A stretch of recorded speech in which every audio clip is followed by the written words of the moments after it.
not sure if it'll be delayed. Are you seeing anything? I don't think it's live now. Okay, thanks. Yeah, we're good now. All right, bye.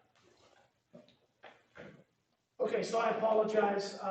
Some technical difficulty again on our part. I think we got to figure it out, so we'll begin. The Board of Education has already called roll.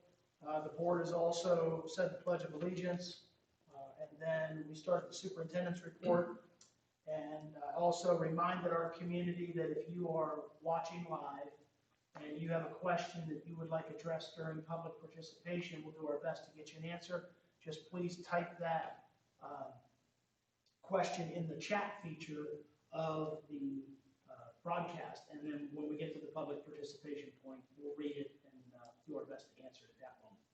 Okay, so the only thing our viewers have missed outside of the pledge, the roll call, was the first issue of the high school bleachers, where we are installing the 25 bleacher seats that arrived last week. We're still one short, but we're in the process of securing that.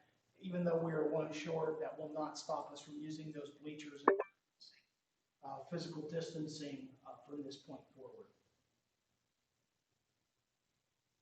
Okay, the next item on the agenda, or on the report, is the Bascom update.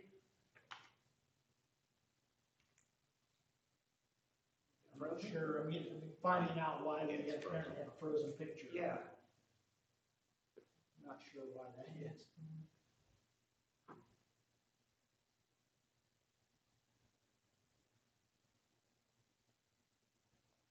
You can hear the audio. I'm informed you can hear the audio, but you can't see the photo, the picture. You are better. Better than two. What'd you say? That's better than two. Possibly. You don't need to see us. Yeah. If that's the case, okay.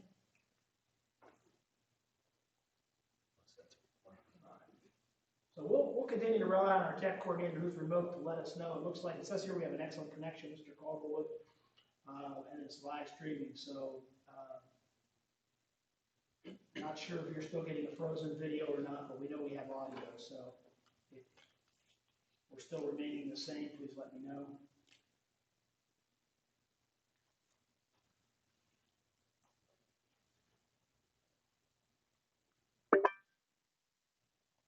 So we will try. Mr. Calderwood's offering a remedy for us to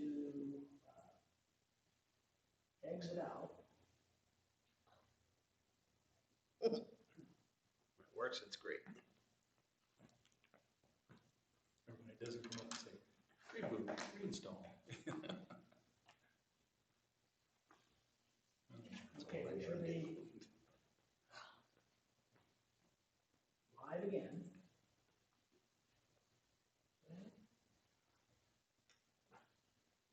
So hopefully that remedied the situation, rebooting or restarting.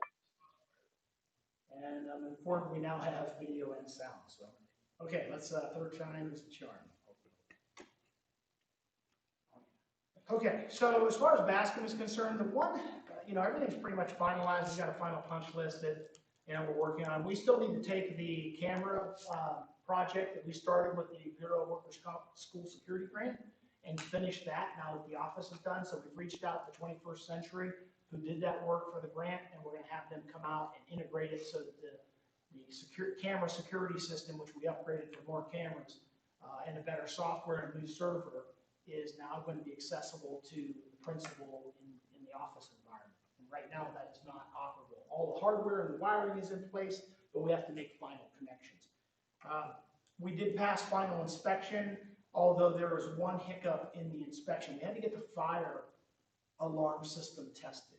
Now that fire alarm system is not connected to the fire department. It is an isolated system, if you will. It will sound the alarm, and that alarm sounds through the building, but it doesn't alert anyone. We still have to physically call in to the fire department if we want to alert them to an alarm under a real fire. So when they tested the system, part of the problem we're finding is that the strobe lights on the system, and the strobe lights are there in the event that you have a lot of smoke in the building. The alarm's going off, imagine a fire situation, there's a lot of prevalence of smoke, and those strobe lights will, obviously indicate to people that there's an issue. recognize that anyway. But they don't sync.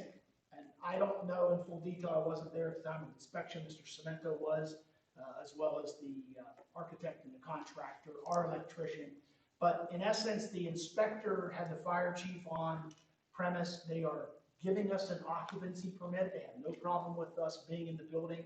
They know that it's an older system and it doesn't sync. The strobing lights should sync to the alarm, and they recommend that we remedy that situation. I'm going to have a follow-up conversation with our fire chief to learn more about what that actually means and to try to get some greater understanding of what that might entail for us. I talked to Mr. Cemento, who's a licensed electrician, regarding his background on that and the potential cost.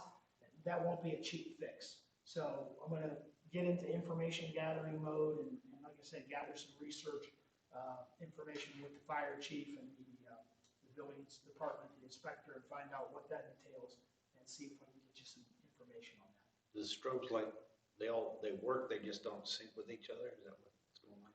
I did not witness it firsthand, so outside of that being relayed to me, I can't.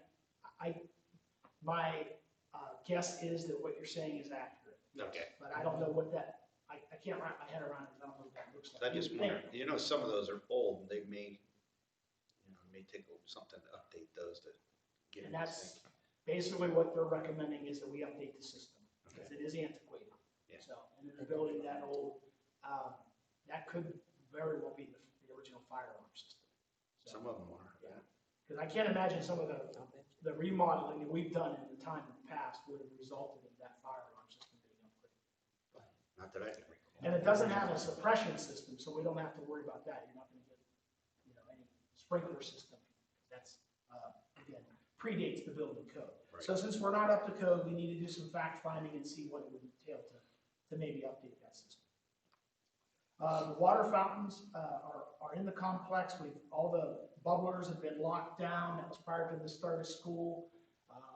The self-filling bottle fillers, if you will, arrived on, I think it was Thursday before school started. I authorized Mr. Cemento the use of some overtime, and our maintenance department worked on the weekend to get all of the bubble fillers or the bottle fillers installed at the complex, and we got 3 installed at Bascom, so that prior to students walking in, all of those selfless bottle fillers were in place, ready to go.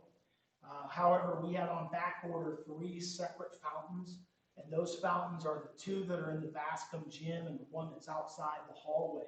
So those 3 will be installed. My understanding was this week, but we obviously were able to start the school year and have ample fountains down there. One in the kindergarten wing, one in the first grade wing, and then one in the second grade. The bus garage roof. Remember, we were undertaking that project with Holco to replace the roof on the Mod Tech building. That project was completed last week, so we now have a Duralast roof system on top of the Mod Tech building. Our records room is fully protected. The roof comes with a 15-year warranty. We have copies of that warranty record. I have scanned and saved the file copy of it on our network, and Mr. Panic has the original warranty paperwork. So we get a 15-year warranty on that. The other thing that had happened at the bus garage is back in the day, they had that old metal building that sits all the way towards the tracks. It's the farthest one back, and I think it might have 4 or 5 bays in it where we're able to pull buses in.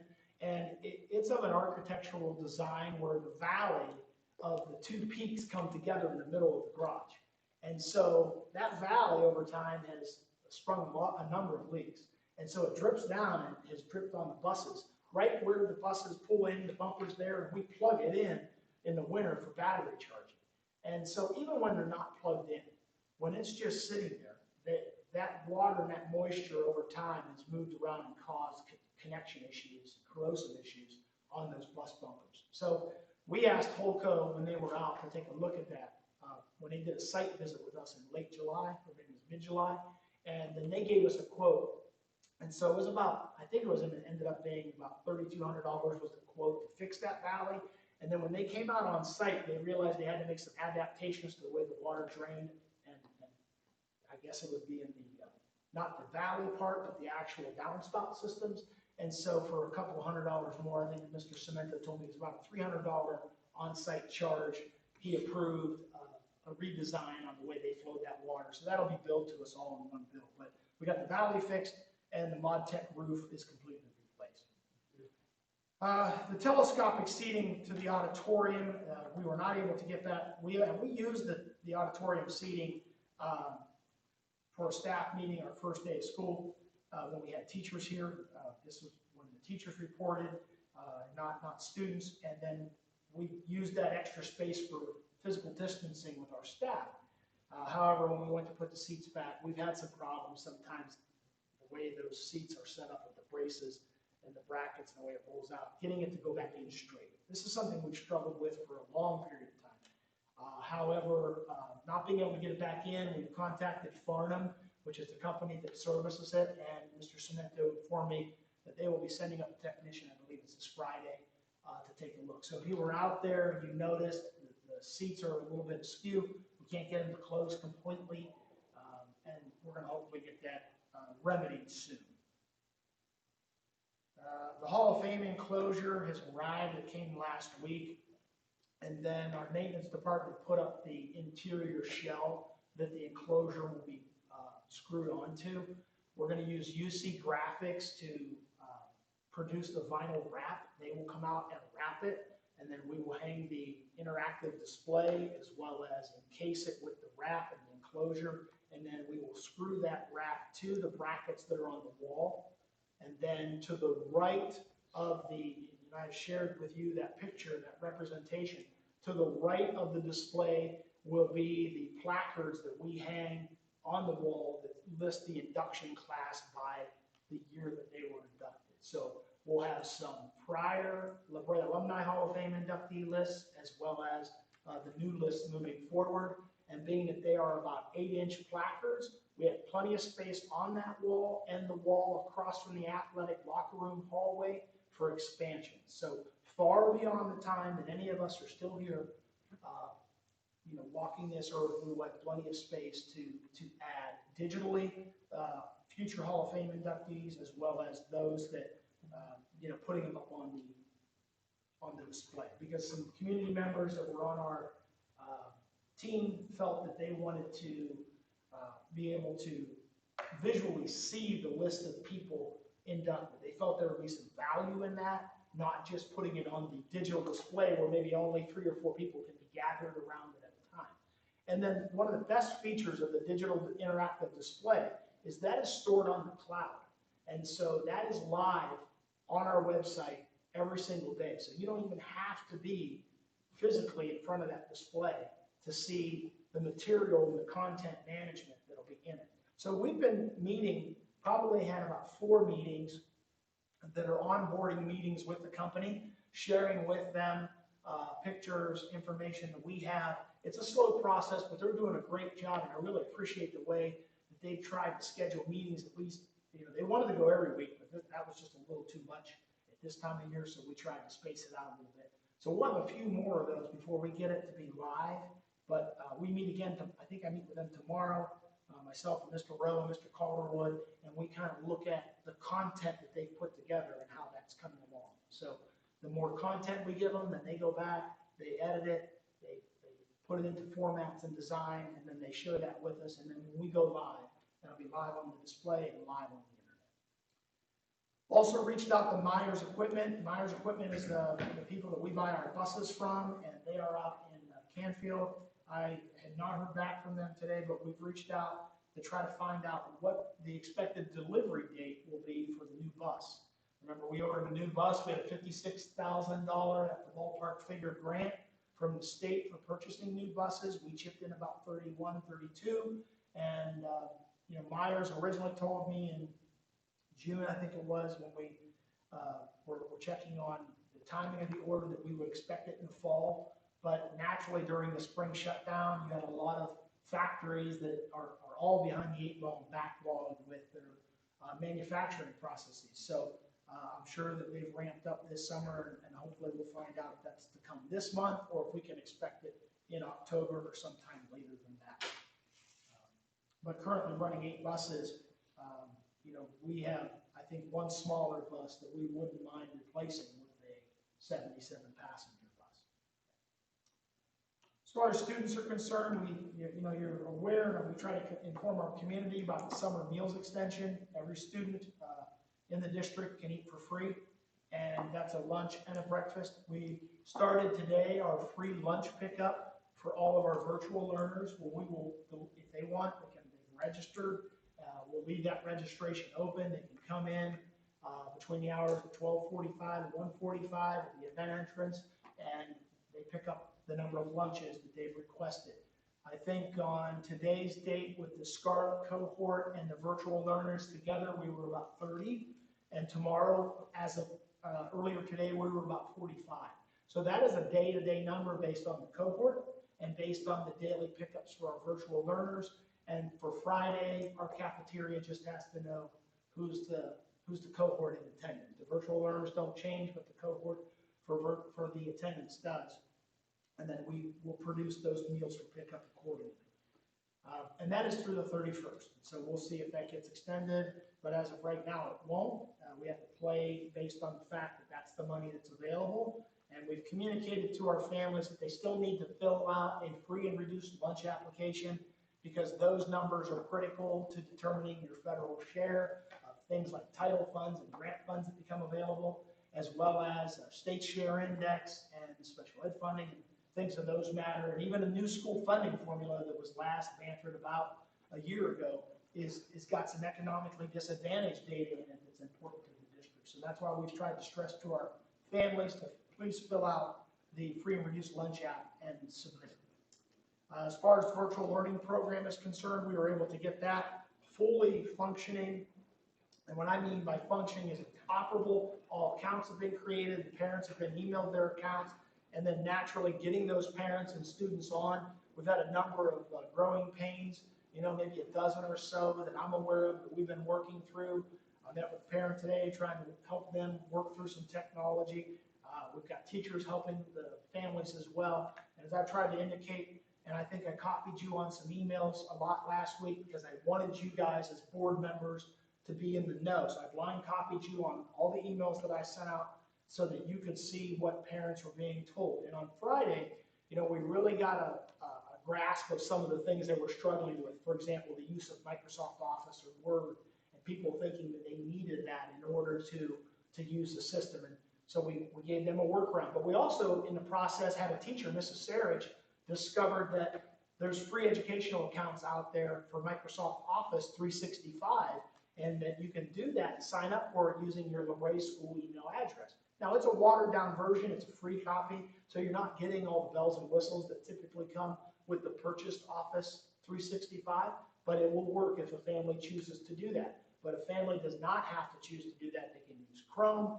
They can download the Word documents to their Google Drive, and then those documents are in the Google Drive account, and a child or a student can edit them. It's saved as a Word doc, but Google now integrates seamlessly for editing Word documents. So those were some of the issues that we tried to work with our parents to give them some up-to-date information. We know that for the next week or so, we're going to continue to have those, and our teachers are going to continue to work with them as they want to make sure that they're up, running, and efficiently accessing the curriculum and able to submit, lessons and do the work. And then as far as Chromebooks are concerned and our students, right now we're about 343 Chromebooks that have actually been issued. We have a number of Chromebooks that have not been issued, but that have been allotted and assigned, and we're waiting for parents to pick them up. I think we're in the ballpark of 30 more Chromebooks sitting there waiting for a parent to come sign up. That would, I think, put us in the neighborhood of about 375 Chromebooks for issue. We still have, requests coming in, and they're a lot slower now, and we're doing them, as they come in. Today we did 3. So we didn't pass them out, but we allocated 3. The paperwork's there, and the parent will be able to pick them up as soon as tomorrow. And we'll still have a few more left to be able to do that. We've also been replacing Chromebooks. A parent gets a Chromebook home, and then they have technical issues with it, and that's not working. We've been able to either walk them through that with our tech coordinator supporting them, and if they have not been able to resolve an issue, we just tell them to bring the technology in and we'll swap it back out. We are holding back around 15 to 20 Chromebooks for the purpose of replacing faulty equipment. So we're not going to pass out every available Chromebook because we know that we might need a dozen or so to address those issues where you just can't resolve the technology. We need to be able to give them of getting a new one. So as far as financial is concerned, I do want to make you aware that the treasurer is working on the 5-year forecast. And so that's something that gradually he's been, getting up to speed with his software. He's requested some downloads of new softwares that's free that he's using to do some projection. So as he's working and building that, at some point here in the near future, we will convene our financial liaisons, or if the board prefers, we could do a work session, although in this case, the work session, because of lack of available space, will probably need to be a virtual work session through Google Meet or Google Zoom. But everybody will get a copy of the draft 5-year forecast. Everybody will be able to offer or pose questions to Mr. Panic on the forecast, but our past practice has been to get all the board members copies. I think some of you might have met individually if you weren't on the liaisons group. You met individually with the treasurer, but we initially met with the liaisons and rolled it out, and then we go to approve it in November. I think November is when. Is that the new deadline? Yeah, it's still November, yeah. Okay, so we have until the third week. We're going to meet the third week of November, and then that'll be the last meeting that we can, approve it and then get it uploaded to the state. Wait. Go ahead. You're moving in November? No, I'm saying that's the last meeting we can. We can do it in October, correct? Yeah. That's what we typically do. I don't know if I'll be ready for that, but yeah. Okay. Who are the financial liaisons? It's been Mr. Sewell and Mrs. Duncan, I believe. Okay. So if the board would desire that we do it that traditional way, we can. If you desire to do a work session, we can do that in early November. Spend about 45 minutes, go over the forecast, have it to you in advance of the meeting so that you guys can look at it, review it. Will you have the narrative done at that point too? Yeah. Okay. And then that way you'll be able to read through his assumptions, and then you can come prepared to ask questions if you choose. So if you'll give us some guidance moving forward, we'll do either one you want.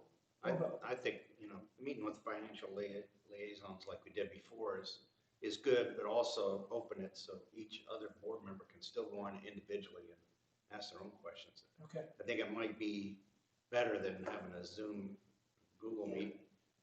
We can go direct to him and sit one-on-one.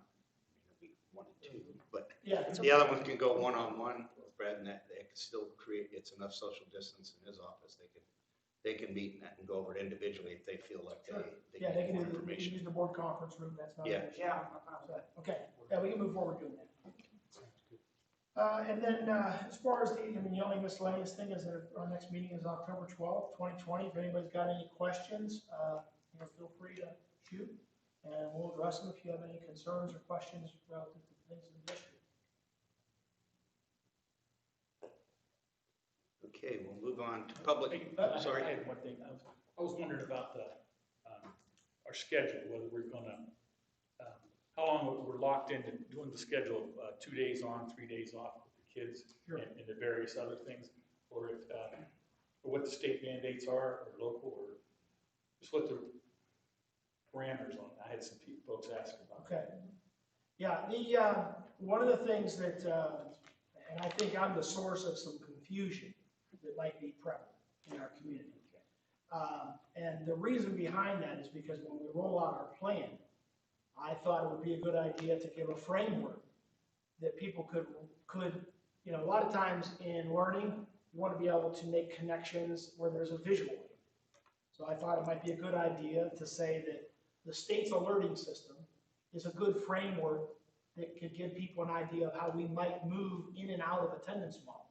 And early on, I indicated that that was in no way going to be a concrete determinant. In other words, that wasn't the only alerting system, but this would be a good idea that, if we are yellow, we probably would be all go, every kid, the distancing and masking, all that good stuff that we could do. If we are orange or red, then we would be, in the mode that we are now, which is the hybrid plan, the cohorts. And then, of course, if we're purple, which is the highest level, that we likely would be shut down inappropriately. Since that plan has been rolled out, and we've had our weekly healthcare commissioner meetings, the health commissioner being aware that some districts across the state did that, and we might have been the only one in Trumbull County that kind of, if you tied it, he strongly recommended that that wasn't a very wise thing to do, because that's just an alerting system, and it doesn't necessarily mean that you want to tie it to school attendance. And his biggest concern was because you can be moving in and out of systems rather quickly, and that might not necessarily be the easiest thing to do or the smartest thing to do.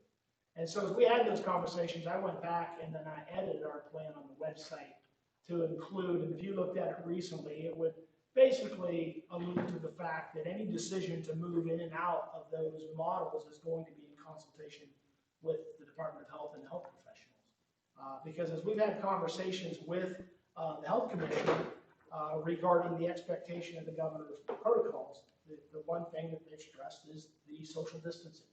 And that for some smaller districts, and depending on your physical size and your model and your staffing, if you can maintain that 6 foot of distancing, then you can pursue that plan.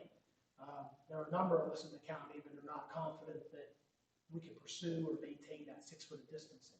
So one of the other things that you're looking at when you consider is why haven't we made a change? Is okay, so we don't want to get into a situation where just 2 weeks ago we were red, then we went to orange, and now we're yellow. So what if something happens that we're red in another week because of something that happens that's a flare-up that really is not tied to a congregate setting? Or we all of a sudden, do we want to get into a situation where we are quickly making decisions based on that color coding system? So part of what our revised or edited version says is that we need, one of the reasons these health commissioner meetings are important is to have a deeper conversation with the commissioner about what's the data telling us and how reliable is it from week to week. So we're looking for that stability of when we were red and went from orange to red, why did we go red? When at that point, a few weeks ago, when we went red, it was because of the congregate settings blew up.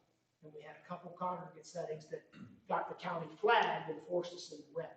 So we want to make sure that the data that we're going to make a decision on is lasting and stable. So at this point, my initial effort was to try to give as much information as I could to our community, knowing that we were hungry for information. Where I erred was probably in effort to try to do that is maybe connecting it to give people the impression that, well, if it's this color, we're definitely doing this. And that was not the intent in that situation. So, we will, I guess, to provide an answer to your question, I think we are going to continue to monitor where we currently are with the current hybrid system. I think our transition to the start of the school year has been somewhat smooth, had some hiccups, as I've alluded to you guys earlier, in some memo communication, but we're working through those, continue to adapt and move forward. And then, moving from this point forward, I just think that you have to see that there's stability in what we're doing. If you brought people back, I know the health commissioner's fear, as he's told us, to bring people back and kind of do business as usual with regards to distancing is going to increase your transmission rates. Regardless of what we think about masking, and we know that we've heard some contradicting evidence of that early on versus what we're hearing now, it's still not foolproof. The masking, we're not all wearing N95 masks. We're wearing multi-layered masks. Some of them are wearing the gaiters. And the health commissioner, we had a question arise in our own staff, said, hey, are the gaiters able to be used? Those gaiters are those neck scarves, pull them up, cover the nose and the mouth. I emailed the commissioner, hey, is this an appropriate face covering? Not sure, because it's not addressed in the face mask policy. He said it is considered appropriate. So we let our people know that's okay. A kid has a gaiter on, that's appropriate. But everybody would say that based on the micron level of the filtration is no guarantee that it's not going to leak through. So I know that the health commissioner is not comfortable with, despite the masking, saying bring everybody back and you can get closer than 6 feet. So I think that's where the pause is coming from, and we want to be able to ride this a little bit and see the stability of data. If we brought people back too soon, you are going to increase proximity of all people, students and staff, and you are going to likely increase the transmission. And that's the concern. I had a question about some parents contact me about the progress book. Have you heard anything about, is there some flaws happening in the progress book thing? Because they were concerned that, it says things are missing that aren't missing, and even one of the teachers had told them that, their progress couldn't be updated or something like that in their progress. Have you heard anything? I am about not aware of any flaws, so they did reach out to the teacher?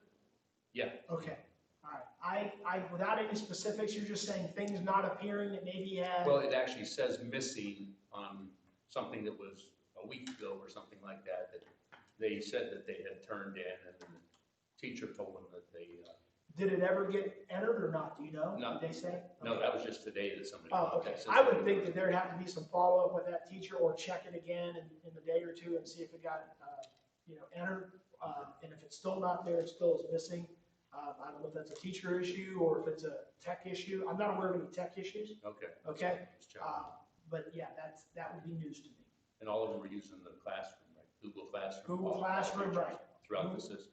Google Classroom, and we made a point of emphasis of that being the central place for students to get work. And then we've also made it a point of emphasis with our staff on weekly updates. Make sure that we're in that grade book weekly and that we're updating, those grades. And so the expectation would be at least once a week, making sure that we're in there. Okay. And another question that they brought to my attention, they said they were wondering, when do the teachers, because I know they don't do it in our communications earlier, that it's during school days, school times and that, but they were wondering their remote learner, Yes. wasn't getting assignments early in the day. They were coming in later in, if at all, from some places, and they were worried that they were going to be expected to have that stuff when they didn't get it very Yeah. soon. You mean in terms of, because see, I know Google Classroom has a schedule where that teacher could have it in there and they could schedule a release date to when it appears to Yeah. the kids. I know So- some are way ahead of that, but others aren't appearing, I guess, according to this person, Okay. Are you aware of what building that's in or not? high school. Okay, I will have to ask. I don't know. I don't have the answer to that. I will tell you this, and I've dealt with a parent. I think I might even copied you on it as my reply. You might have been copied just so you can see, because I had a parent that had a very valid claim of, hey, look, if I'm working and my kid's with a child care issue and that person's got a doctor's appointment, we all know how doctor's appointments can go, right? And so that email was a very valid concern. And I think the central part of their concern was, does the remote day work have to be done at a specific time? And the answer to that was no, we're not saying that at all. Now, we do have a lot of teachers, especially at the middle school level, trying to push kids to think in terms of structure, that if you're at home and you're on a remote day, get yourself a routine. That way you make habits. And so I know that a lot of our teachers are pushing that, but I want to make sure that our parents understand that is not an expectation, that if your class is meeting in English at 7:45 first period, that doesn't mean you have to be logged in at 7:45 doing that remote lesson. But if you need structure, well, that might be a good idea to log in early and then follow your bell schedule. So appreciate you bringing it up, because that's a good reminder to share with the general public that your remote learning day is your job to get it done and be engaged, and it's going to be on whatever that family schedule is. Which leads me to another related point, which is the only time we would ever tell kids, you've got to log in and you've got to be in class at this point, is if we were back to being 100% remote like we were in the spring, which we didn't have that kind of structure last spring. Our parents clearly told us that would be preferred. And so should we get to a remote schedule, we're prepared to say, at this time, it's our math block. At this time, it's the fourth grade ELA block, and kids need to be logged in. But we're not there, obviously, at this point. So, all right, but I'll have to follow up and make the high school aware of that, see if there's any issues there. I'm not sure. They might have some guidance or times when they're getting, when they're supposed to release them. So in essence, they're not coming in early in the day. It's not till later in the day. Yes. Okay. All right. Is it for that day's work? Yeah. Okay. Okay. All right. Thank you. Anything else? Okay, we're going to move to public participation. First, I want to announce that I did have Mr. Calderon check with this health commissioner about us having a public meeting, and he did email me back and said, the health commissioner said no, we weren't allowed. because of mass gathering more than 10 people. I know it's kind of frustrating for some of you parents who would like to be here to express concerns, and we're not too clear on it either. I mean, you can still go to church, you can go to weddings, you can go to funerals, but for some reason, we're not allowed to have a school board meeting with more than 10. So it's not our decision, it's up to the county health commissioner, so we're abiding by the decisions they give us. I just want everybody to make sure they know that we reached out, and I got a clarification. Instead of just wondering, we went direct and asked them, and they said no. So as frustrating it is, we'll just have to keep moving on with what we're allowed to do. So we'll move into the public participation portion, and Mr. Calderon will read the statements we Yep. get. Okay, thank you. So we have no questions in the chat, so I'm going to move on to a written statement that was submitted to the board earlier this week, and we are going to read that to be on the record and give this citizen or community member an opportunity for their voice to be heard. So the written statement was to the Board of Education and myself, the superintendent. It came from Mrs. Angela Sewell, a LaBrae grad, community member, and a parent. And she wrote, "Hello, thank you for taking the time to hear my concern. I would like to address the policy that has been created by the administration in regards to ticket sales for home football games, which is necessary due to state restrictions that have been placed on stadium capacity. This policy allows football players to purchase 3 tickets, while band members and cheerleaders are allowed to purchase 2. While all of these participants have access to additional tickets if they are not purchased during the original sales period, it is obvious that band members and cheerleaders are beginning at a deficit. Please note that I will mainly be addressing marching band in this statement, as I am most familiar with that program. In regards to this policy, it is important to keep 3 things in mind. First, we recognize that all the students participating in these activities put a tremendous amount of time, energy, and effort towards what they do, as do their families. This includes marching band members who not only practice every day for 4 weeks of their summer break, but who must commit to concert band as well. Countless hours are spent improving their skills, and often these students have invested years in private lessons. They practice it at every school day and receive an academic grade for their efforts. Second, we need to understand that our students have already lost so much due to the pandemic. Yes, the football season has been shortened, which is truly an unfortunate turn of events. However, the band has lost opportunities because of current circumstances as well. The spring concert and spaghetti dinner was canceled, as well as the annual trip to perform at Cedar Point. Marching band members are not permitted to wear their traditional uniforms and costumes this year and must perform in a modified manner due to social distancing. In addition, instead of the usual 3 band nights, these students were only able to showcase their hard work at 1 band preview, and band members and cheerleaders were excluded from all away games. Third, it is important to recognize that what happens on Friday nights is much more than a varsity football game. It is truly a community event where the football players play, the marching band performs, and the cheerleaders facilitate school spirit.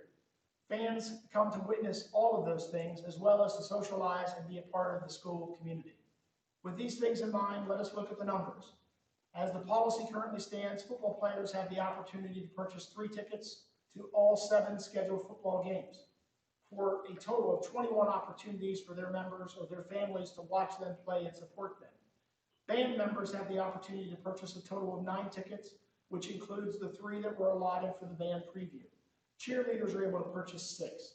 It is undeniable that this policy favors football players over other students who participate in games. When I became aware of the ticket distribution policy, I reached out to the administration and even met with the athletic director in person. I was informed that the policy was created by distributing tickets to the individual participating programs, not the individual students, and the band and cheerleading programs were counted together. This is a concern because the number of students in the football program is less than half the number of students who participate in band and cheerleading combined. LaBrae students are individuals who deserve equal opportunities to perform for and be supported by their loved ones. And the band members and cheerleaders are clearly at a disadvantage with this policy. With 2 home games remaining, it is not too late for this discrepancy to be corrected.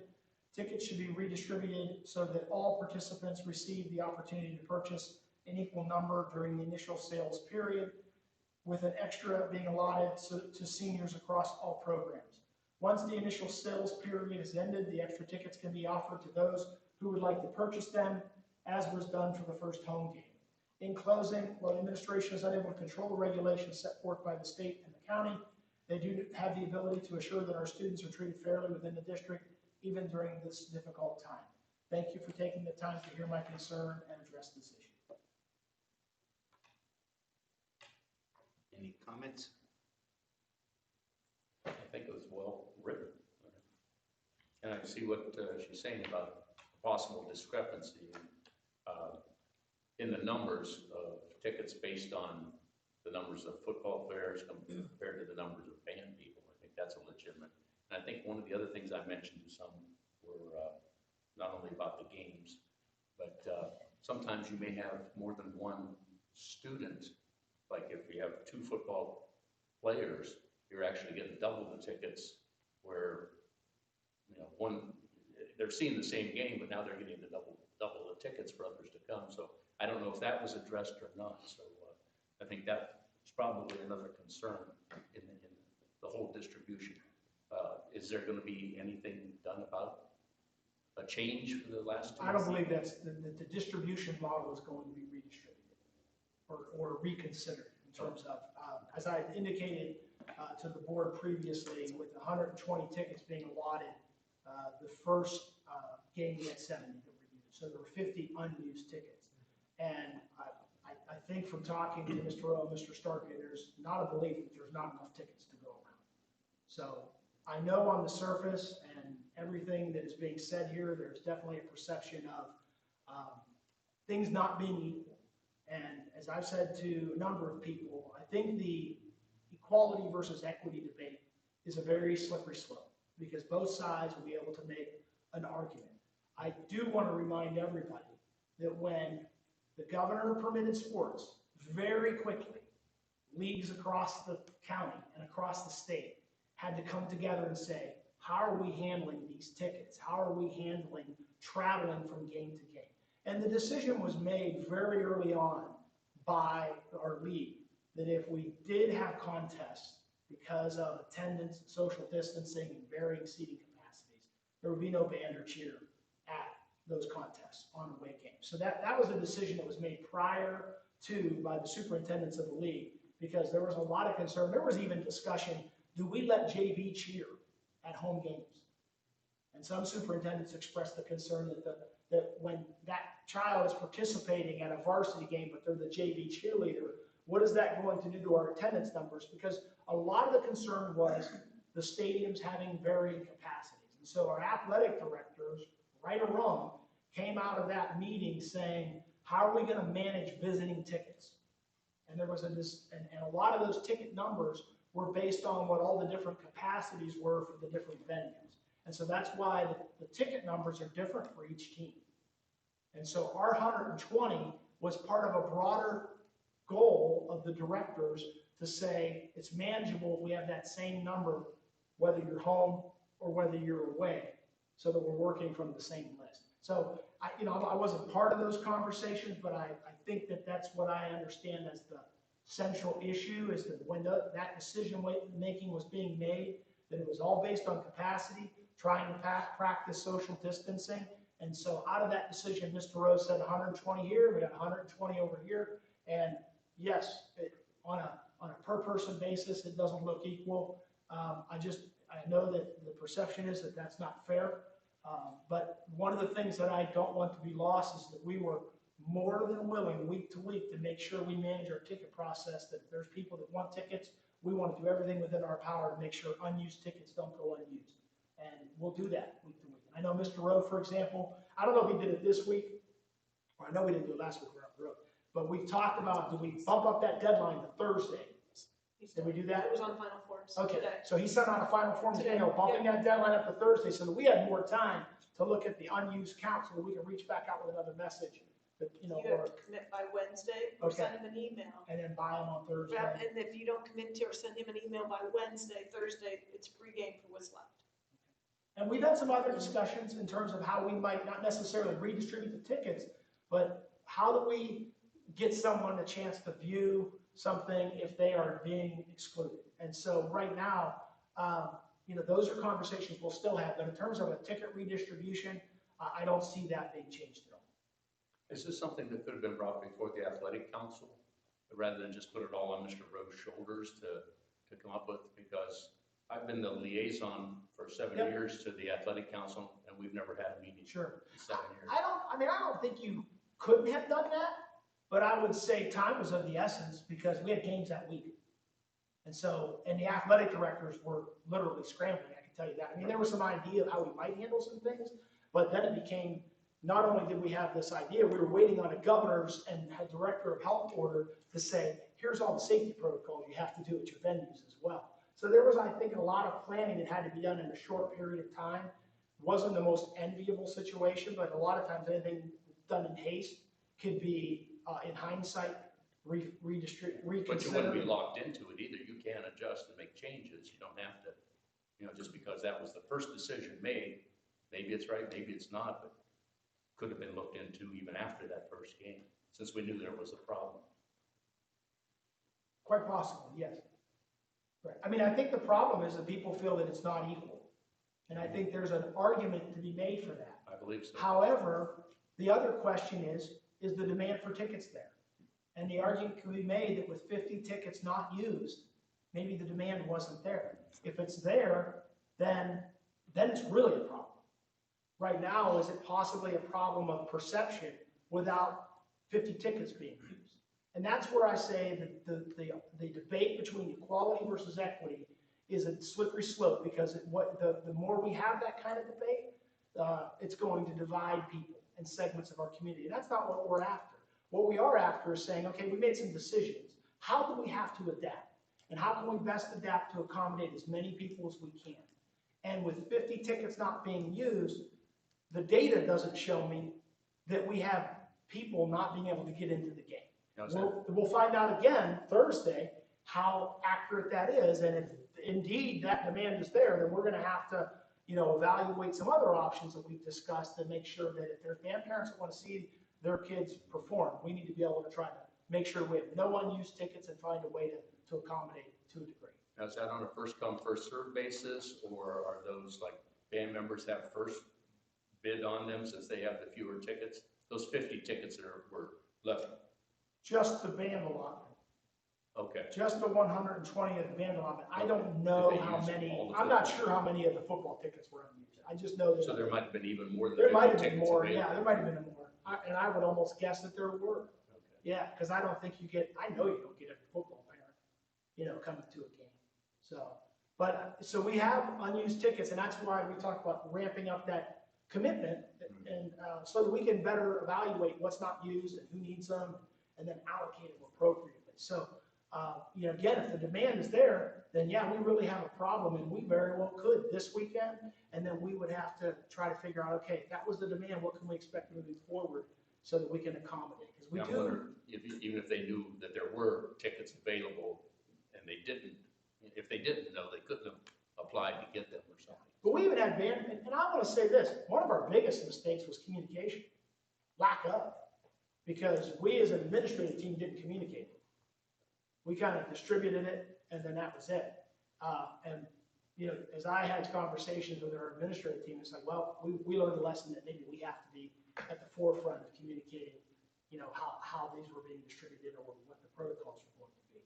I think that would clear up a lot of concerns for some people. I am aware that we had some parents believing, because when Mr. Rowe followed up, and Mrs. Ansa would have got this as a parent, I might have even forwarded you the copy, possibly, that he sent in final forms, where he said after, looking at the numbers and what was demanded and used, that we have additional tickets available, and everybody in the band cheer group was going to get 2. When he sent that email out, and I did copy you on that, correct? You recall it? That was, one of those situations where adapting, okay, that's a start. And then we had some further conversation that if we had to adapt further, and we had people that want to get in to see their child, how do we handle it? One of the things we kicked around is, do we open up the track? And so if you don't have a ticket, you come in, you're there for free, and then you're out the door. Because you can't stay, you can't socialize, we got distancing issues. So, we've got some ideas in that regard that if we had to adapt, we don't want parents, per se, not being able to see their kids in the marching band. And, but we think that right now we have enough unused tickets that meet that demand. Does it look like there's a disparity? Absolutely. If you just look at pure numbers, there's, I don't know what's in the band now, 60? And you have 40 players, 40 players on the football team. So yeah, when you divide 120 among those two different numbers, you're going to have some disparities, and it's not going to be equal. So, what I hope people remember is that, our people, and it wasn't just Mr. Rowe, it was a conference of people all together, that the weight wasn't all on his shoulders, the weight was on, all of these individuals trying to figure out collectively, how do we manage this process, when you're at home and you're away coming to our various games. And some places have, they have different venues, they have different, seating arrangements. In terms of capacity, Campbell, for example, their home stands, they're pretty nice. They have pretty good stadium capacity and possibly even away. And then you're going to go to smaller venues that could be on our schedule that aren't going to be as accommodating. And same when people come here. Some people play us here, play in bigger stadiums in their own home stadium. So they're not easy decisions that were made, and I understand they're offensive to people. What I hope people will realize is that if you want in and you have that demand, then we're going to try to work with you to make sure that you can get a ticket, because we know we'll have some unused tickets. Any other comments, questions? Okay, I think, like you said, a lot of it was communication. Hopefully, everybody learned from this. We weren't actively trying to leave anybody out, and we're doing the best we can to, AJ said, allow participation or viewing of the participants. So we'll use it as a learning experience, hopefully move forward.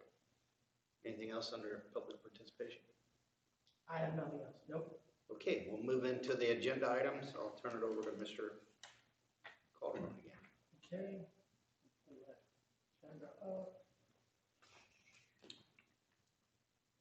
Okay, first item on the agenda is a recommendation that the board approve the minutes of the August 10th, 2020 regular board meeting. So moved. Second.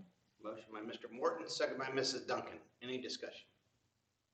Treasurer, please call the roll. Mr. Gibson? No. Mr. Morgan. Oh, sorry, that was the first one. Mr. Morton? Yes. Mrs. Duncan? Yes. Mrs. Ansell? Yes. Mr. Gibson? Yes. Mr. Sewell? Yes, motion carries 5-0. Next item on the agenda is a recommendation the Board of Education approve the August financial report as presented by the treasurer. So moved. Second? Motion by Mr. Gibson, second by Mrs. Ansell. Any discussion?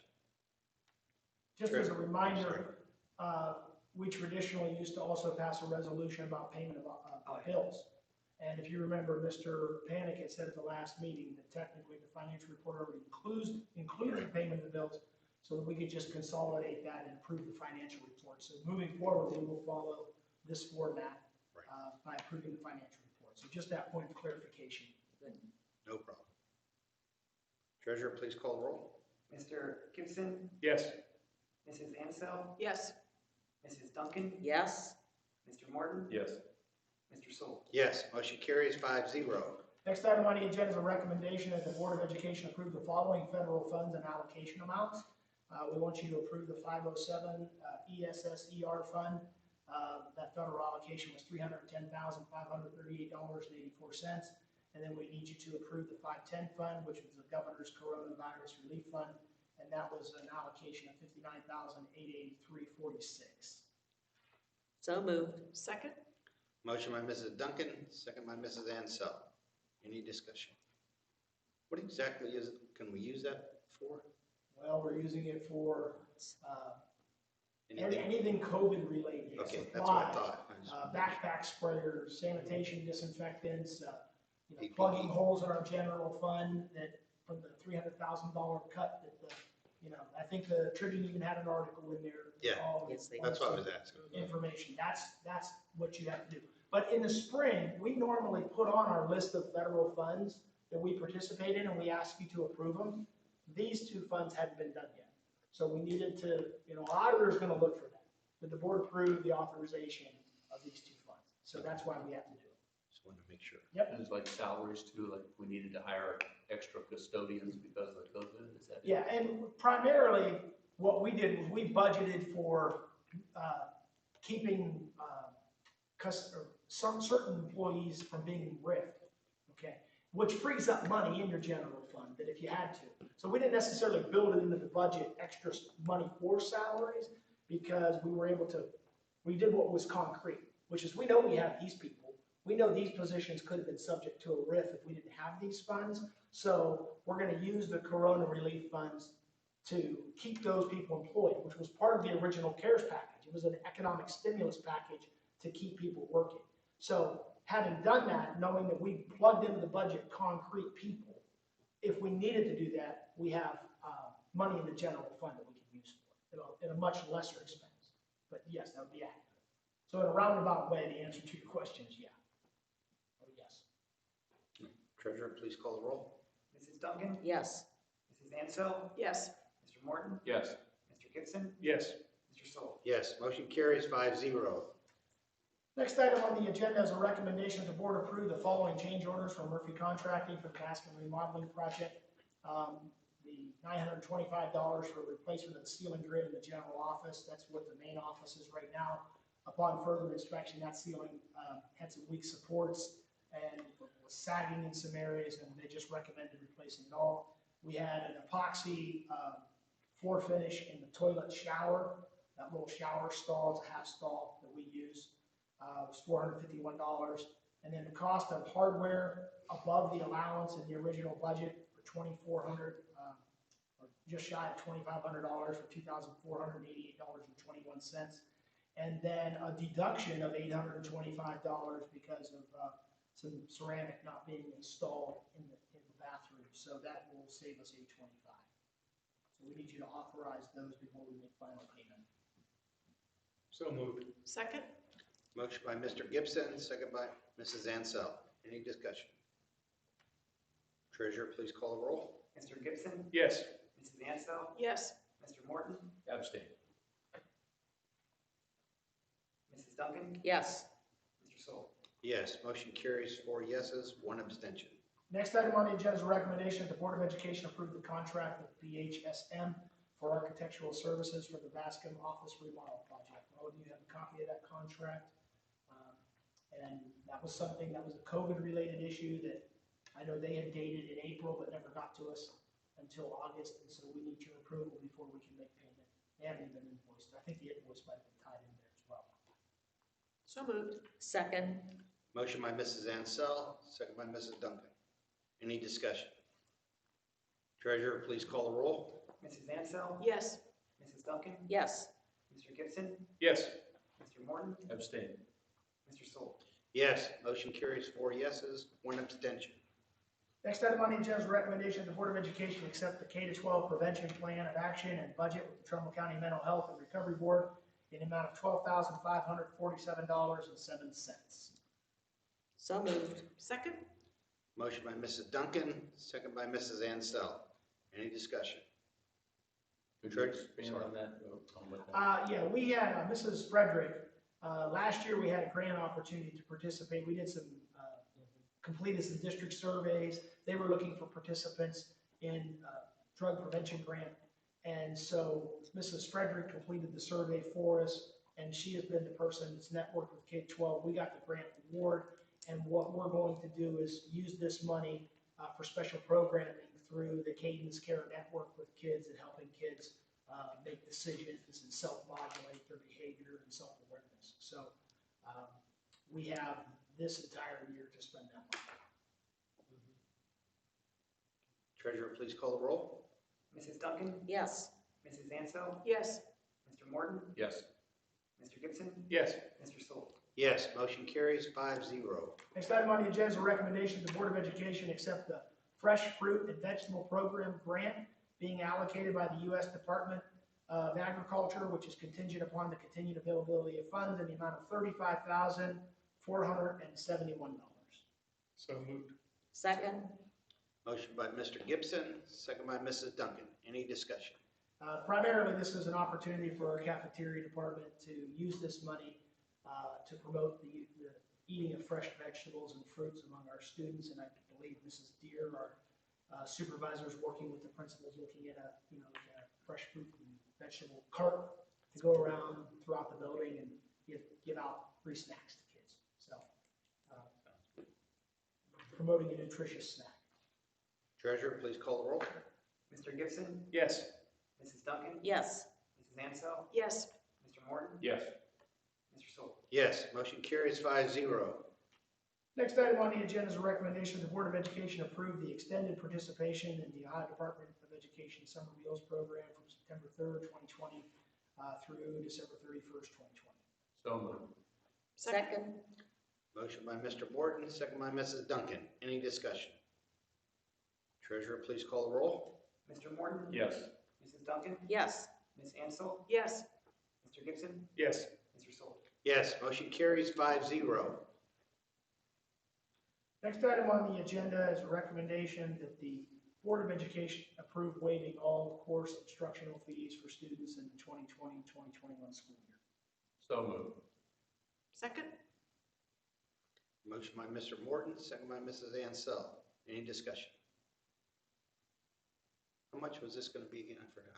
Well, it's hard to give a concrete number. So I had Mr. Panic run, not last year, but the previous school year, which was a full year. I had him run some financial reports to get how much was actually paid to us in instructional fees.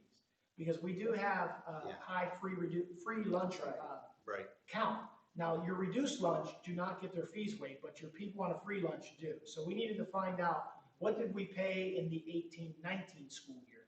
We took in about $23,000 in instructional fees from our families in 18-19. So it's kind of a guesstimate, an educated guesstimate that if those conditions are the same this year, which we know they're probably not going to be. That's what I thought you said. It was around 20-something thousand. Yeah. If I don't think about it, in those 18-19 school years, did that include tech fees? That part did. Okay, so We're that's- still collecting that, yes. It's probably less than Correct. that then. Okay. But that, we're still collecting that. And just as a reminder, if you have a project fee in wood shop or something like that, that's not this. This is, you got a workbook fee in the 5th grade, or you've got, a biology class fee. If it's tied to a class and it's a fee that everybody pays, it's not a project. It's waived. And we think this is a good thing to do for our families and in light of these uncertain economic times. Right. Treasurer, please call the roll. Mr. Morton, Yes. Ms. Ansell, Yes. Mrs. Duncan, Yes. Mr. Gibson, Yes. Mr. Sole. Yes, motion carries 5-0. Next item on the agenda is a recommendation that the Board of Education approve the bus routes for the 2020-21 school year and authorize the superintendent or his designee to make changes throughout the year as necessary. So moved. Second. Motion by Mrs. Ansell, second by Mrs. Duncan. Any discussion? Treasurer, please call the roll. Mrs. Ansell, Yes. Mrs. Duncan, Yes. Mr. Morton, Yes. Mr. Gibson, Yes. Mr. Sole. Yes, motion carries 5-0. Next item on the agenda is a recommendation that the Board of Education approve the tuition rate of $3,491.23 for the 2020-21 school year as set by the State of Ohio Department of Education's Office of Budget and School Funding. So moved. Second? Motion by Mr. Gibson, second by Mrs. Ansell. Any discussion? Treasurer, please call the roll. Mr. Gibson, Yes. Mrs. Ansell, Yes. Mrs. Duncan, Yes. Mr. Morton, Yes. Mr. Sole. Yes, motion carries 5-0. Next item on the agenda is a recommendation that the Board of Education approve Haley Stishin for senior rights status for the remainder of the current school year effective September 14, 2020, per revised code 3313.64. So moved. Second?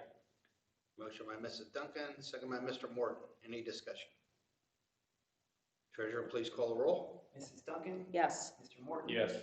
Mrs. Ansell, Yes. Mr. Gibson, Yes. Mr. Sole. Yes, motion carries 5-0. Next item on the agenda is a recommendation that the Board of Education approve the supplemental contract for Margaret Kowach as the Title I coordinator for the fiscal year 2020-2021. So moved. Second. Motion by Mrs. Ansell, second by Mr. Morton. Any discussion? Treasurer, please call the roll. Mrs. Ansell, Yes. Mr. Morton. Yes. Mrs. Duncan, Yes. Mr. Gibson, Yes. Mr. Sole. Yes, motion carries 5-0. Next item on the agenda is a recommendation that the Board of Education approve a medical leave of absence for Keith Ferry, effective August 26, 2020 through May 27, 2021, per Article 7 of the negotiated agreement with OPSI Local 278 and federal law under the Family First Coronavirus Response Act. So moved. Second by Mr. Morton. Second. Okay. Motion by Mrs. Duncan, second by Mr. Morton. Treasurer, please call the roll. Mrs. Duncan, Yes. Mr. Morton, Yes. Mrs. Ansell, Yes. Mr. Gibson, Yes. Mr. Soul. Yes, motion carries 5-0. Okay, next item on the agenda is a recommendation the board approve an unpaid short-term leave of absence for classified employee Alan Montgomery effective August 26, 2020 through January 3rd, 2021 per Article 7 of the negotiated agreement with OC Local 278. So moved. Second. Motion by Mrs. Ansell, second by Mr. Gibson. Any discussion? Treasurer, please call the roll. Mrs. Ansell, Yes.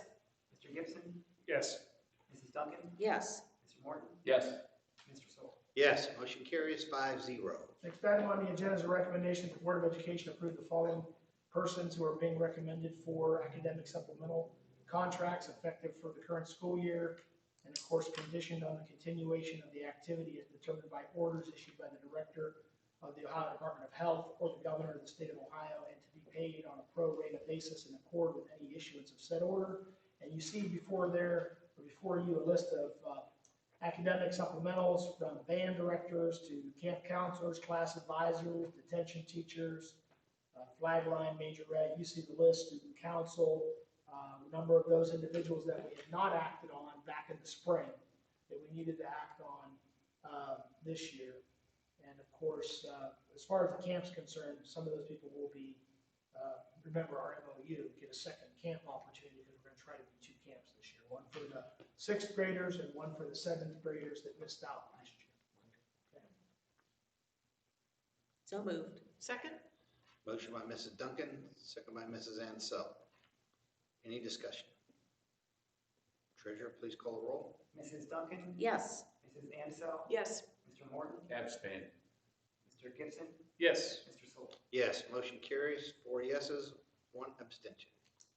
Next item on the agenda is a recommendation that the Board of Education approve the following athletic supplemental positions for the current school year. And of course, these are really delayed because we're already into it and we had held off. But I won't read the full resolution, but obviously these are subject to a prorated basis.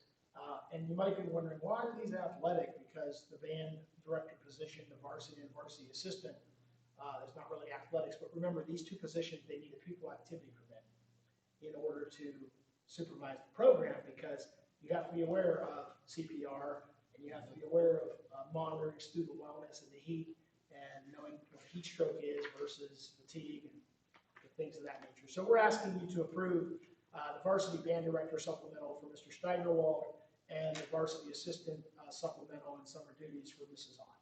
So moved. Second. Motion by Mr. Morton, second by Mrs. Duncan. Any discussion? Treasurer, please call the roll. Mr. Morton, Yes. Mrs. Duncan, Yes. Mrs. Ansell, Yes. Mr. Gibson, Yes. Mr. Soul. Yes, motion carries 5-0. We're asking the board to consider approving Chad Kaiser as an assistant athletic director and award him a 1-year administrative supplemental contract effective with the 2020-21 school year. We held off on this again to see if we were going to have a season, and now that the season is fully underway and he has duties, then we need to approve his contract for the year. So moved. Second? Motion by Mr. Gibson, second by Mrs. Ansell. Any discussion? Would this be prorated if things do get shut down or not? Yeah, we'll be subject to proration as well. Yeah, just like all the others. Treasurer, please call the roll. Mr. Gibson, Yes. Mrs. Ansell, Yes. Mrs. Duncan, Yes. Mr. Morton, Yes. Mr. Soul. Yes, motion carries 5-0. Next item on the agenda is a recommendation the board approve hiring Deborah Burns as an instructional tutor at the sub per diem rate on an as-needed basis effective August 24th, 2020. Okay, but you missed You your skipped it. Oh, did I skip one? I skipped myself. Okay, it's not that important. I apologize. So let's Let's vote on backtrack. that. You want to back up or? I was strolling down too far. Yes. It is recommended the board approve Anthony J. Calderon as a credentialed teacher evaluator under the OTES system effective August 13th through August 13th, 2022. So moved. Motion by Mrs. Duncan, second by Mrs. Ansell. Any discussion?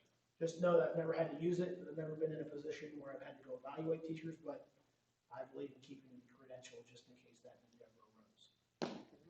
Treasurer, please call the roll. Mrs. Duncan? Yes. Mrs. Ansel? Yes. Mr. Morton? Yes. Mr. Gibson? Yes. Mr. Sewell? Yes, motion carries 5-0.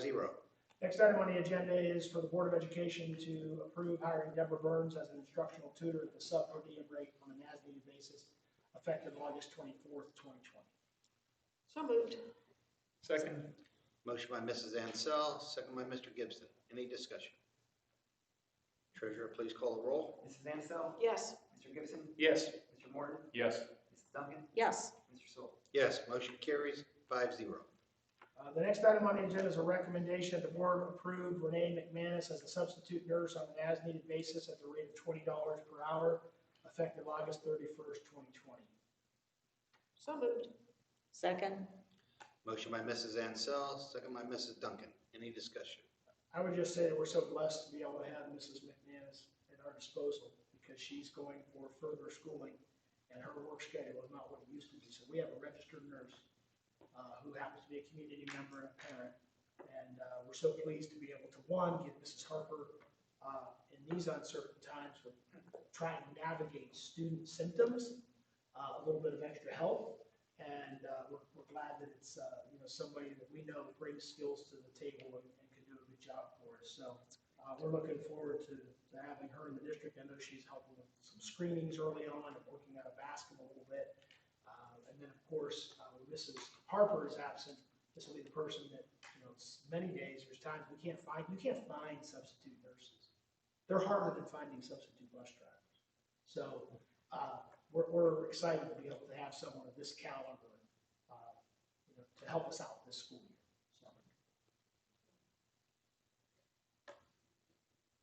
All right. So moved. Motion. Yeah. Roll call. Roll call. Mrs. Ansel? Yes. Mrs. Duncan? Yes. Mr. Morton? Yes. Mr. Gibson? Yes. Mr. Sewell? Yes, motion carries 5-0. Next item on the agenda is a recommendation that the board approve the supplemental stipends to the following employees who are serving as mentor teachers in the Ohio Resident Educator Program for the current school year. And this is in accordance with the collective bargaining agreement, Article 18, Section E. And they are Tanya Cemento, Aaron Fee, Regina Helmick, Jessica Novotny-Galatz, and Valerie Staley. So moved. Second. Motion by Mrs. Ansel, second by Mrs. Duncan. Any discussion? Does the supplemental fee need to be stated in there, or is that just in the Article 18? It's actually in there. Yeah, it's like a percentage of the base. And it's tiered. So if you're doing a first-year teacher where it's more labor-intensive, you're going to get a little bit more money than if it's year 3. So 1 and 2 are pretty demanding of the mentor teachers. Year 3 is not as demanding, so it's tiered that way. And we don't assign mentors for year 4 anymore because year 4, a lot of our teachers don't need a mentor. Just as an aside, you have to demonstrate leadership. In the last few years where we've had that, we've got year 4 people that are coaching. This year's year 4 person is a National Honor Society advisor. And those are all individual roles that embody leadership and taking an active role in the school community. So we pretty much tell them your leadership criteria is met, and we approve them at the end of the year. So. Treasurer, please call the roll. Mrs. Ansel? Yes. Mrs. Duncan? Yes. Mr. Morton? Yes. Mr. Gibson? Yes. Mr. Sewell? Yes, motion carries 5-0. Next item on the agenda is a recommendation that the board accept and acknowledge and accept the following donations. We've had anonymous donations to the food pantry from one individual in the amount of $200. We have the Spano Foundation that donated $500 to the high school for supplies. We have Phyllis Brumfield donated $500 to the food pantry. We had Vicki Lingstad make 130 handmade face masks or face shields and donate them to the school district, and I believe that is a marital relative of Mrs. Frederick. And so there's no value there. I think anybody can see people on Facebook or wherever that's trying to sell handmade stuff anywhere about $10 to $15. So you do the math. It's a significant donation. We appreciate it, as well as Kimber McKenzie, who donated $10 to the RoboVikes. And this was a situation where the family was owed money, and she said, rather than cut me a check, just donate it to the RoboVikes. So we appreciate their generosity. So moved. Second. Motion by Mrs. Ansell, second by Mr. Morton. Any discussion? We do appreciate any type of donation anybody makes to the school. Thank you very much. Treasurer, please call the roll. Mrs. Ansell, Yes. Mr. Morton, Yes. Mrs. Duncan, Yes. Mr. Gibson, Yes. Mr. Sold. Yes, motion carries 5-0. Next item on the agenda is a recommendation the Board of Education approve a second reading of and subsequent adoption of the following board policy edition, and that's policy 8420.01, which was pandemics and other medical emergencies. So moved. Second? Motion by Mr. Gibson, second by Mrs. Ansell. Any discussion? Treasurer, please call the roll. Mr. Gibson, Yes. Mrs. Ansell, Yes. Mr. Morton, Yes. Mrs. Duncan, Yes. Mr. Sold. Yes, motion carries 5-0. Anybody have anything under miscellaneous? All right, move to concerns of the board. Mr. Gibson, you want to go first? I'm just happy to see that things have went as well as they have, beginning of school. And when they haven't went well, I'm glad to see that we've been receptive to people coming in and meeting with us and sending us emails and stuff as you've passed along to a lot of us. And I'm sure there'll be more of that. I just want to commend everybody involved with that. It's a really big job. And that goes for the parents too. It's a huge responsibility they're taking on this year. No choice of their own. So, but most people are stepping up and doing it. It makes me proud to be a member of this community. Thank you. Mr. Morton?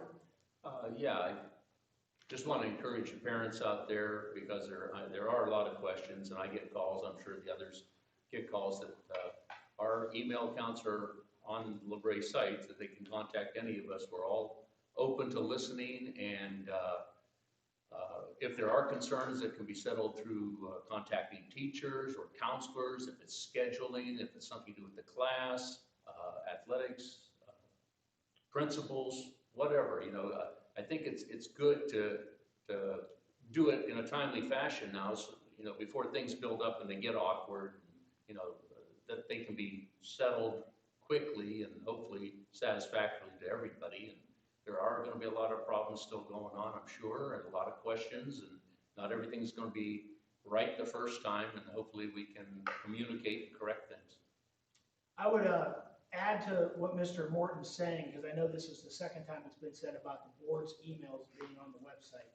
I don't believe that is accurate, but we can fix it quickly. Yeah. I do believe that it's in the newsletter that we posted. Oh, So that we posted in the newsletter, so if anybody is on there right now looking for them, or tomorrow you're looking for them, you have to look at the community newsletter that was posted. On the last page of that PDF document is every board member, but we will soon edit the board member profile page where with each bio, we'll stick the email address on there. So we'll get that fixed, but I just don't want anybody going and saying, hey, they said it was on there, but it's not. We'll get it added. I remember seeing it. So they wouldn't know where to find it. Yeah, No, just kidding, just kidding. Yeah, we'll get it correct. thank you. Yep. Mrs. Duncan? I think we're all feeling the same thing. We're feeling pretty proud of the community and proud of the school and everyone working together and trying to help the children get through this difficult time. In the routine that we have established, from what I've heard from parents, they're starting to see some positive results because it is a new situation. But I really believe we're doing a fine job, proud of everybody. Thank you. Mrs. Ansell? I want to thank all the administration and especially the teachers for my own personal aspect with my son. I know it's hard to manage both Gray and Scarlett Carwoods and keep the kids that are at home entertained. I can tell you personally, Google Classroom, all the teachers are on it. But it's a challenge when your kid really desires to be back with his teachers and his friends and really misses them. So I want to thank them all. They've all responded timely when we've had questions and problems, and I do appreciate all of that and all their hard work. Thank you. I just want to say, I want to thank our new treasurer. You know, I know he stepped into a lot and he's trying to run 2 districts more or less. And whenever I've needed anything, and he's been there, so I appreciate his effort. I know he had to jump in and learn a lot of stuff, but he's got a good sense about organization, so I think he'll help us more with technology as we get going. Again, I just want everybody to realize, you know, we're not gonna do everything perfect, yeah, we're gonna screw up. Like you say, this is not normal times. Our main goal for all of us, we wanna be here full-time with all our students. We know the students need it, especially the younger ones. They need that comfort of being in school. They need that structure. And our goal is to get there, but we have to do it safely. We still gotta follow the guidelines, and it's very frustrating. Just like not being able to have a board meeting for one, but you can go to church and go to a wedding reception. Some of that doesn't make sense, but it's something we have to deal with.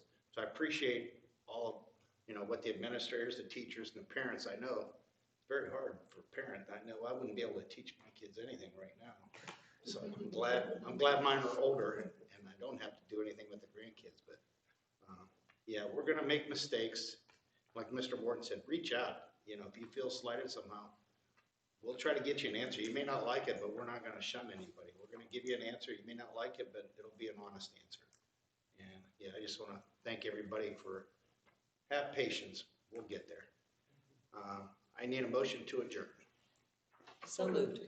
Motion by Mrs. Duncan, second by Mrs. Ansell. All in favor? Aye. Opposed? We are adjourned. Thank you very much. This concludes the September 14th, 2020 board meeting of the LaBrae Board of Education. Good job.